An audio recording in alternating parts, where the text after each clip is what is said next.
You wake up in the woods, naked, covered in mud. There's a dead boar next to you and a circle of villagers whispering prayers while holding a severed chicken. Congratulations, you're a Celtic Druid now. Welcome to Iron Age Europe, where medicine is a guess, literacy is a luxury, and your job description includes both divination and human sacrifice. Sick. It's around 100 BC, give or take a few dozen unrecorded years. You're smack in the middle of pre-Roman Gaul, just before Julius Caesar shows up to ruin everything. Hey, what's up? Your people, tribes like the Aedui, the Arverni, and the Carnutes, live in fortified hill forts, practice seasonal warfare, and worship dozens of gods who all seem to want blood. The Druids? They're the brain trust, the memory banks, the priests, judges, teachers, and probably the reason for the dwindling mushroom population. You're one of them, and with that, your social status is surprisingly high. You aren't expected to pay any sort of fees or taxes and fight for the tribe in the literal sense, which is great until the villagers ask you to interpret the will of the gods using the intestines of a sheep. First, let's talk about how you got here. You weren't born a druid, but you did earn it through hard work.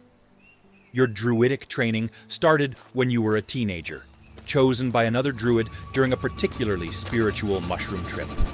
You spent the next 20 years memorizing oral histories, law codes, herbal remedies, and star charts before even being remotely close to being a spiritual leader you are destined to be. Your education was oral because the Druids didn't write things down. Knowledge was sacred. Also, paper was not really a thing yet. You memorized everything. Poems, spells, genealogies, entire legal systems. You are basically a walking Wikipedia, except people actually trust you, and you command a level of respect. Historically, Caesar, yes, this guy, noted that Druids studied philosophy, astronomy, and the movement of the stars, which is fancy Roman talk for they knew when eclipses were coming and used it to freak people out. This type of education continues for years, and during that time, sacrificing living beings and divining the future from their twitching will become commonplace. That's the kind of SAT they had, and you passed, just barely. Now, your initiation rite. Not much is known about this, but since Druids were the intellectual elites and spiritual guardians of their communities, this probably involved rituals like isolation, fasting, tests of intellect, or being buried alive for a night while listening to the whispers of your ancestors. When you came out, you were either enlightened or deeply traumatized. Either way, you're officially a Druid now. Congrats, you're unemployed but spiritually loaded. So now what do? That is simple. You are now the medicine man. Your neighbor's son has gout. Or maybe he just stubbed his toe. Doesn't matter. They're bringing him to you. As a druid, you're the community healer.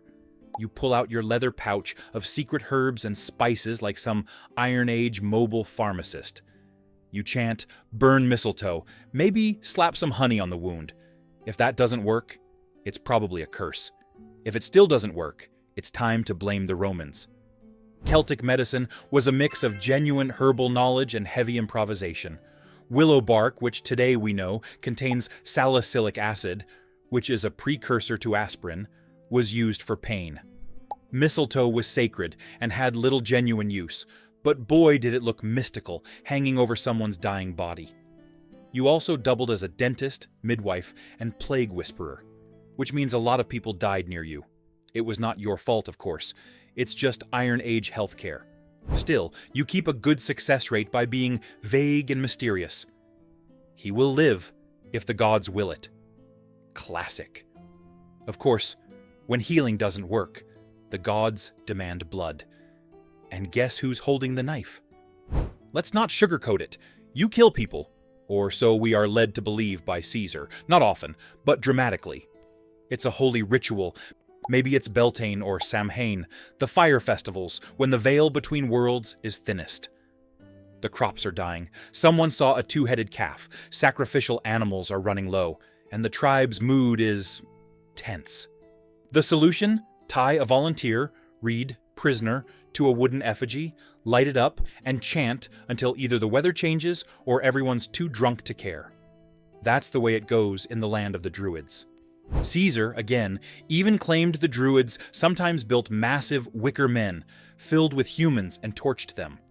While there's no archaeological evidence for burning man-sized baskets full of screaming Gauls, smaller-scale sacrifice?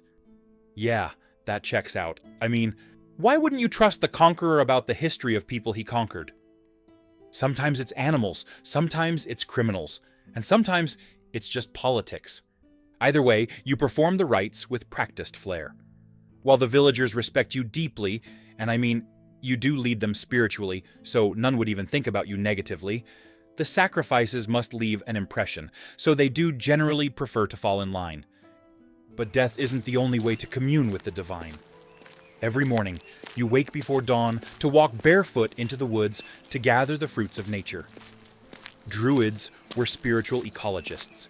Oak trees were sacred. Rivers, springs, and stones respected, as if they were living spirits, while berries, herbs, and other ingredients harvested with utmost care.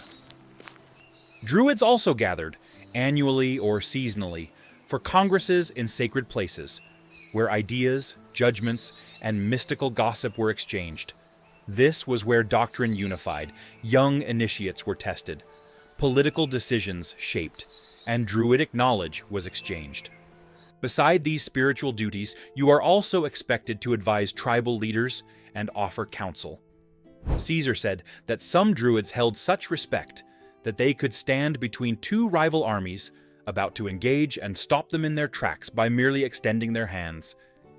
Druids also settled disputes, conducted diplomacy, and involved themselves in all manner of political matters. That's the kind of power you have when people think you can commune with the divine. But what was your real power, though? It was memory. You needed to remember every treaty, every insult, every wedding that went sideways, every pledge of loyalty, every raid that happened, every ritual, remedy, and law of the land. And in an oral culture, that makes you basically the judge, jury, and executioner all in one. With all that power, you may grow comfortable, but there is a threat on the horizon, and it is Caesar-shaped. The Romans have no love for Druids.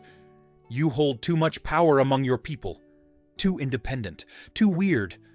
And when the legions arrive, you'll be hunted. But you do see the writing on the stone wall. The end of an era is approaching. If you are lucky, once the Romans come, you escape and live out the rest of your life somewhere in the forest that will carry your legacy for years to come. If not, well, there is the sharp end of a gladius for you. Thank you for watching, and please, have a great day.